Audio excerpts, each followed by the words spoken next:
হেই everyone, কেমন আছো সবাই? আবার একটা নতুন ভিডিওতে তোমাদের ওয়েলকাম। আমাদের বাড়ির বিশ্বকর্মা পুজো উপলক্ষে সাজো সাজো রব শুরু হয়ে গেছে। আর এর সাথে আগামীকাল রয়েছে বাবার জন্মদিন। পুজো প্রস্তুতি, জন্মদিনের প্রস্তুতি নিয়ে আজকে সারাদিনটা কেমন কাটলো চলো দেখে নেওয়া যাক। আজ ঘুম থেকে উঠেই সকাল সকাল চলে এসেছি ওপরে।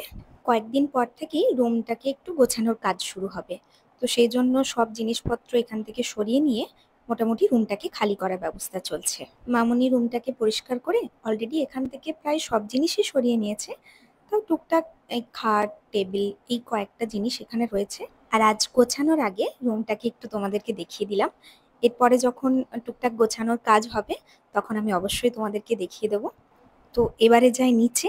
সামনেই তো দুর্গাপুজো, সেই জন্য সবাই মিলে একদম হাতে হাত লাগিয়ে চারিদিকে একদম পরিষ্কার পরিচ্ছন্ন করে রাখার কাজ চলছে। আমাদের বাড়িতে বিশ্বকর্মা পুজো বেশ ধুমধাম করে পালন করা হয়। সবাই মিলে হাতে হাত লাগিয়ে পুজোর আগে সবকিছু একদম টিপটপ করে রাখা হয়। আজ সকাল থেকেই বাগানের এই দিকটা পরিষ্কার করার কাজ চলছে। আর বাইরের ওয়েদারটাও আজকে বেশ মনোরম ছিল। খুব বেশি রোদ নেই, কেমন একটা মেঘলা মেঘলা করে আছে সকাল থেকে। এরপর আমরা ঝটপট ব্রেকফাস্ট করে নিলাম। আর আজকে ব্রেকফাস্টের মেনুতে ছিল ওটস, ডিমের চিল্লা আর ডিম সেদ্ধ। দুপুরে খাওয়া দাওয়ার পর একটু ঘুমিয়েছি, অমনি রনিক এসে বলল প্যান্ডেল বাঁধার জন্য লোক এসে গেছে। বিশ্বকর্মা পুজো উপলক্ষে এই সময় থেকেই প্রস্তুতি শুরু হয়ে যায় প্রতি বছর।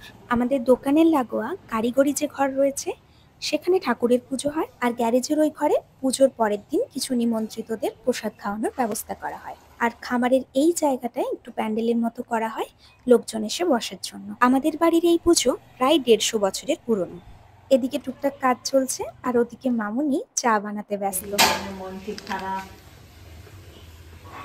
সেই তো বাচ্চা হলে তো ছেলে মেয়েদের ছাড়া তো কোনো আনন্দ নাই, একদম একদম নিয়েই সব কিছু। সেই তো সবাই মিলে হই হই করে কত মজা হয়। মামুনি এখানে তিন্নির কথা বলছে, আমার একমাত্র ননদ, কিন্তু বোনের থেকেও অনেক বেশি। দিল্লিতে পড়াশোনা করে, ফাইনাল ইয়ার চলছে। এবছর পুজোতে তাই বাড়ি আসতে পারছে না, তাই সবারই একটু মন খারাপ। এদিকে আমি মাঝে মাঝে এসে দেখে যাচ্ছি প্যান্ডেলের কাজ কত দূর এগোচ্ছে। মাঝে একবার গেলাম দোকানে রনিকের খোঁজে, কিন্তু ওকে দেখতে পেলাম না। আবার ফিরে এসে জানালা থেকে দেখি কাজ কত দূর চলছে। এরপর বাইরে করবে, বাইরে বলছে ভবিষ্যতে দেখা যাবে। এই বাইরেটাই বসা হবে, বাইরেটায় ওখানে পুজো হবে, তাহলে সবাই ঠাকুর দেখতে পাবে। এই বাড়ির ভেতর থেকে যায় তো, ওখানটা আমি বলেছি পুজো করবি গ্যারেজে, আর এইখানটুকু প্যান্ডেল করে খাওয়াবি। পরবর্তীতে আমাদের ইচ্ছে আছে পুজোটাকে আরো বেশ বড় করে ধুমধাম করে করার। সেই নিয়েই এখানে মামুনির সাথে একটু কথা হচ্ছিল। কালকে বাবার জন্মদিন, আর ইচ্ছে আছে বাড়িতে একটু কেক বানানোর।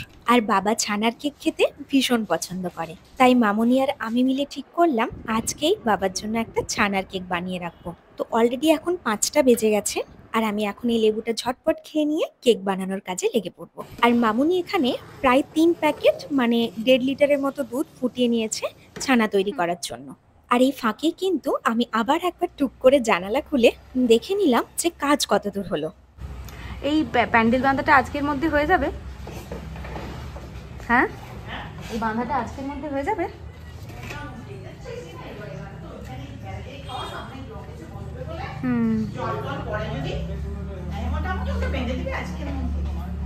আচ্ছা, ঠিক আছে।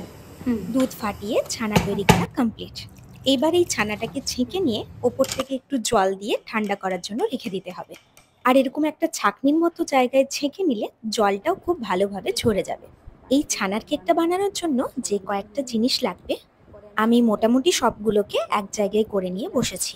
কেকে ফ্লেভারের জন্য আমরা যেরকম ভ্যানিলা এসেন্সের ব্যবহার করি, আর ছানার কেকের ক্ষেত্রে কিন্তু একদম দেশি এলাচের গুঁড়ো ব্যবহার করব। সেই জন্য এই এলাচটাকে একটু গুঁড়ো করে নেব। নিয়েছি কয়েকটা almond, baking soda, baking powder.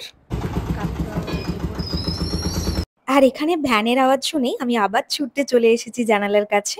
সন্ধে হয়ে এসেছে বলে মোটামুটি আজকের মতো কাজ এখানেই আপাতত সমাপ্ত রাখা হয়েছে। যাই হোক, আবার হয়তো বাকি প্রস্তুতি কাল সকাল থেকে শুরু হবে। রান্নাঘরে গিয়ে দেখি ছানাটার জলটা কিন্তু বেশ ভালোভাবে ঝরে গেছে, তো ওটাকে একটা থালার মধ্যে নিয়ে নিলাম। আর এই কেকটা বানানোর জন্য ছানার সাথে লাগবে সুজি, একটু এলাচ গুঁড়ো করে নিয়েছি, কিছু আমন্ড বাদাম নিয়ে একটু থেতো করে নিয়েছি। তোমরা চাইলে এখানে কাজু বাদামও ব্যবহার করতে পারো।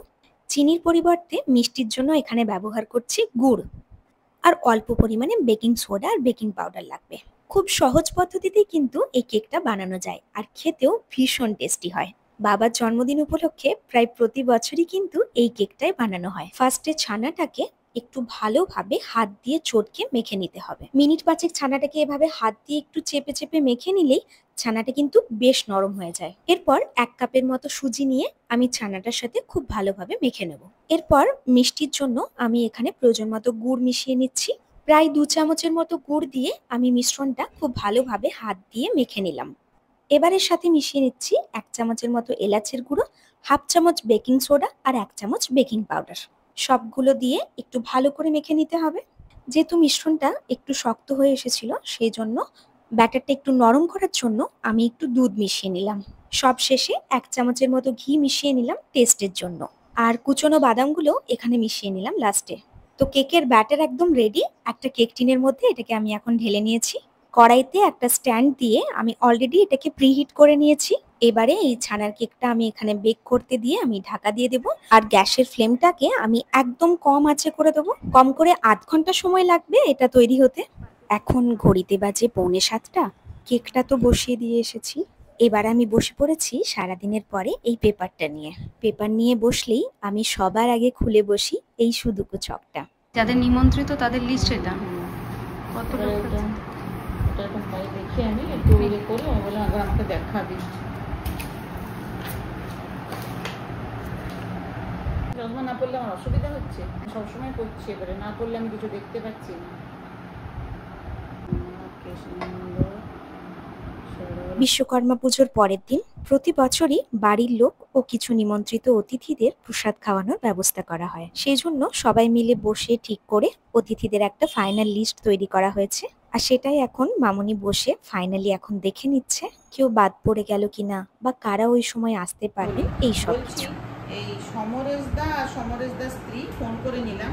শোনো, আগের বার এসেছিল তো আমি সেই জন্য এইটা ইয়ে করলাম, এটা কেটে দিলাম। ওরা এবার থাকবে না, পুজোয় আসবে, কলকাতায় রয়েছে। এগুলো সব তুমি ঠিক করেছো, তুমি হেড কাউন্ট গুলো করো। হেড কাউন্ট তো লেখা আছে। হ্যাঁ, তুমি মল্লিক বাড়ির সবাই বলতে কজন আসবে সেটা লিখো, এটা তোমাকে লিখতে হবে। আচ্ছা, যেমন বাড়িতে এখন পুজোর জন্য বেশ তোড়জোড় চলছে। আগে বাড়িতে সবাই মিলেই পুজোর দায়িত্ব ভাগ করে নিয়ে করা হতো। এখন সবাই কর্মসূত্রে প্রতি বছর আর সেভাবে আসতে পারেন না। সেই জন্য একা হাতে পুজোর প্রায় সব দিকটাই সামলাতে হয় মামুনি আর বাবাকে। এদিকে গল্প আলোচনা চলতে চলতে কখন দেখি 8 ঘন্টা পেরিয়ে গেছে।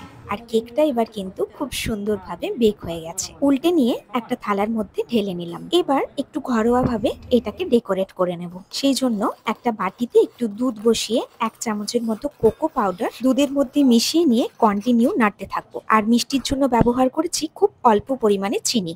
তো এখন সুন্দর একটা লিকুইড চকলেট রেডি হয়ে গেছে। এবার এই চকলেটের মিশ্রণটাকে আমি কেকের ওপরে দিয়ে ঝটপট একটু সাজিয়ে নেব। চকলেটটা পুরো ভালোভাবে উপরে স্প্রেড করে নিয়ে কয়েকটা কাজু দিয়ে একটু সাজিয়ে নেব। ব্যাস, কেকটা মোটামুটি রেডি করে ফেলেছি। আর বাটির মধ্যে দেখি কিছুটা চকলেট তখনও লেগে আছে। কাজুতে চকলেট লাগিয়ে খেতে কিন্তু বেশ লাগছিল। বাবার জন্মদিন তো আগামীকাল, সেই জন্য কেকটাকে আজকে ঢাকা দিয়ে ফ্রিজে রেখে দেবো। আজকের ভিডিওটা তবে এখানেই শেষ করছি। আগামীকাল আবার একটা নতুন কোনো ভিডিও নিয়ে দেখা হবে। আজকের মতো এটুকুই, টাটা।